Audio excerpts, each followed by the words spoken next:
Pour mon trading de CFD, je veux une plateforme différente. Des graphiques personnalisables, une exécution rapide, des spreads serrés, avec un acteur reconnu présent en France. Trader différemment avec CMC Markets. Salut, c'est Trado, content de vous retrouver pour l'analyse technique de l'indice parisien et de Adosia qui m'a été demandé de très nombreuses fois. On va commencer par le coin des fondamentaux et franchement, c'était un petit peu l'hécatombe aujourd'hui sur le plan économique et sur le plan géopolitique. Tout d'abord, on a assisté en début de journée à l'effondrement, il n'y a pas d'autre mot, du moral des investisseurs allemands qui commencent à prendre un petit peu la mesure de ce qui se passe au niveau géopolitique et qui inquiète. On arrive à des plus bas de décembre 2012. Et sur le plan purement géopolitique, à nouveau des bruits de bottes avec ce convoi humanitaire soi-disant vers l'Ukraine de la part des troupes russes. Et ça aussi, les marchés n'ont pas du tout apprécié. Ce qui nous amène donc à l'analyse technique purement dite. Moi j'ai toujours, pour être honnête, le sentiment qu'on peut aller chercher les 38,2% de retracement de Fibonacci. On avait déjà fait une bonne partie du chemin hier en franchissant les 23,6% de Fibonacci. Normalement, quand on traverse un niveau, on va chercher le niveau suivant. Et là, bon, c'est partie remise. J'ai toujours le sentiment qu'on peut aller les chercher, mais c'est vrai que ça se complique un petit peu avec la séance du jour qui nous remet en dessous des 23,6% de Fibonacci et qui donc accroît la distance à parcourir pour aller réaliser mon scénario. Mais bon, pourquoi pas. La déception est double, parce que, pour plusieurs raisons. Tout d'abord, parce que je pensais qu'on allait vraiment faire un plus haut aujourd'hui. Et là, force est de constater qu'il n'y a pas eu de plus haut aujourd'hui. Donc, encore une fois, ça complique un petit peu mon scénario pour le court terme. Mais ce qui ne m'arrange pas vraiment, c'est qu'on avait une belle configuration en étoile du matin qui arrive relativement peu souvent. J'aimerais vous en parler parce que j'ai oublié d'en parler hier. Donc, de quoi s'agit-il? C'est une combinaison relativement rare à 3 bougies. Alors, l'étoile du soir, ça correspond à une première bougie verte suivie d'une bougie rouge et une troisième bougie rouge. Alors, ce qui fait la configuration en étoile du soir efficace, c'est que généralement, on a 7 chances sur 10 d'avoir une inversion de tendance. Mais pour ça, il faut que ce soit une belle étoile du soir, c'est-à-dire que les corps ne se chevauchent pas. Les mèches, il n'y a pas vraiment d'importance, mais c'est mieux quand les corps de la deuxième et de la première d'une part et de la deuxième et la troisième bougie ne se chevauchent pas. Et il faut normalement que le corps soit assez petit. La bougie du milieu peut être verte ou rouge, ça joue pas beaucoup, mais il vaut mieux qu'elle soit quand même rouge parce que ça accentue la pression baissière. Il y a des variantes, il y a la variante avec la bougie verte, comme je l'ai dit, ou encore avec un corps en doji, c'est-à-dire la bougie du milieu est une croix. Vous avez également donc ce qui s'est passé hier, à savoir l'étoile du matin qui a 7 chances sur 10 de se traduire par une inversion de tendance haussière. Mais là pareil, pour avoir de belles statistiques comme ça, il faut que la bougie du milieu soit assez petite et que le corps ne chevauche pas l'amplitude du premier corps ni du troisième corps. Donc tout ça pour dire que regardez, ça fonctionne pas trop mal. Là encore, là c'est une étoile du soir imparfaite puisqu'il y a un léger écart entre la deuxième bougie d'une part et la première et la troisième bougie d'autre part. Mais vous voyez bien l'inversion de tendance qu'il y a eu.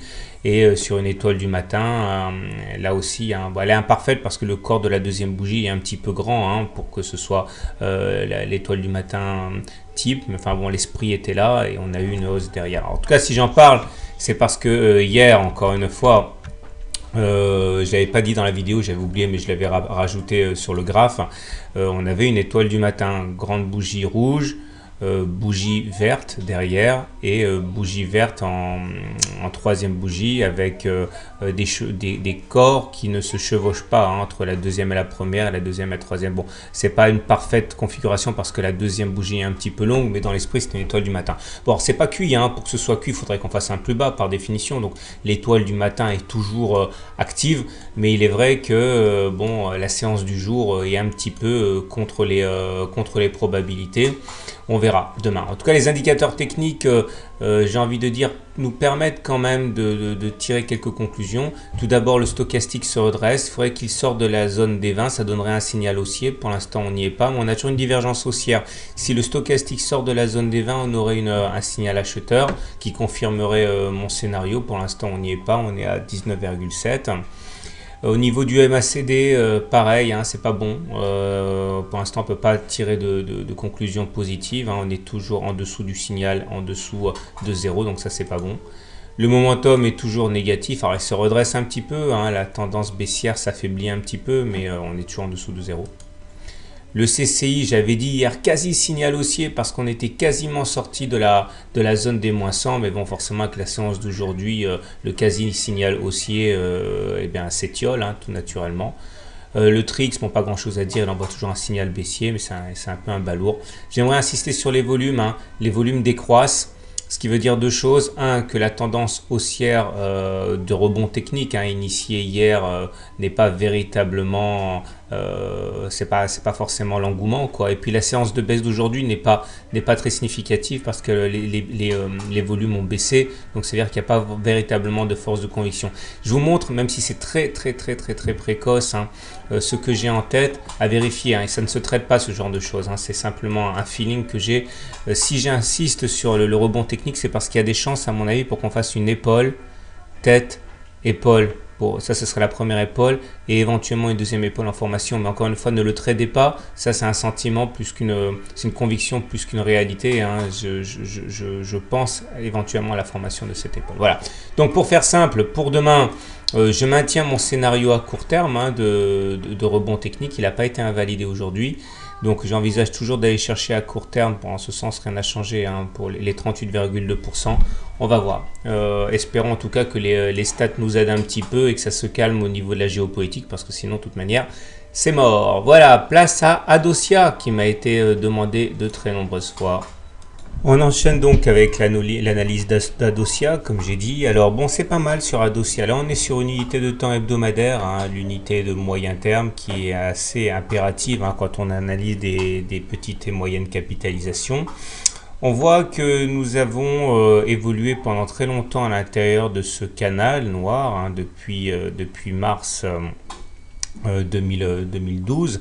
Et finalement, on a réussi à le casser ici hein, sur la semaine de février 2014. Alors, dans ce genre de situation, l'analyse technique nous dit que l'objectif est facile à calculer. Il faut prendre la hauteur totale de la figure, enfin du canal, et de reporter cette hauteur au-dessus du point de cassure. Et ça nous donne un objectif. Alors voilà, le problème, c'est qu'on est allé très vite chercher l'objectif en question, hein, on est allé le percuter dès la semaine de février 2014 et du coup on s'est retrouvé un petit peu dépourvu d'objectif puisque l'objectif aussi avait été atteint. Alors maintenant si on regarde les fondamentaux de l'analyse technique, ce qui est pas mal c'est qu'on est clairement en fin de tendance baissière. On a terminé la tendance baissière. La tendance baissière elle était sur toute la durée de la première partie du graphe. Ça se manifestait par les cours qui descendaient, par les creux qui étaient de plus en plus bas. Regardez comme on descendait au fur et à mesure. Et les tops aussi, hein, les pics étaient de plus en plus bas. Bon, clairement, on était en tendance baissière. Et depuis janvier-février 2014, eh bien, c'est l'inverse. On voit bien que les creux sont de plus en plus hauts. Alors, pour bien faire, il faudrait également que les pics continuent à enchaîner les plus hauts. Alors, ça a été fait ici avec un pic qui était plus haut que le précédent pic.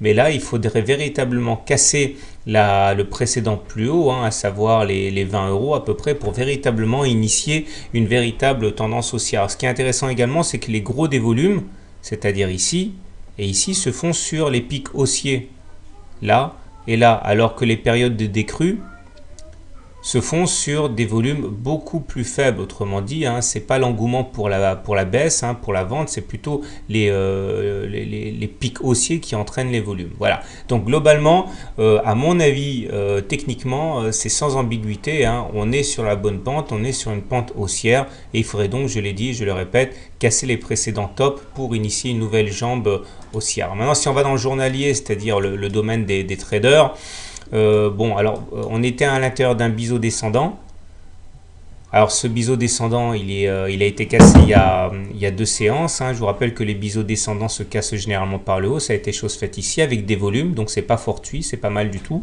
Et ce qui nous donne donc un bon espoir d'aller chercher le plus haut intermédiaire. C'est-à-dire que quand on casse un biseau descendant, l'objectif théorique est d'aller chercher le point le plus haut de ce biseau, à savoir les 17,5 euros, à suivre de près. Ce qui est intéressant également, c'est que les indicateurs de suivi de tendance sont maintenant aussi. Regardez le super trend, c'est la courbe rouge là.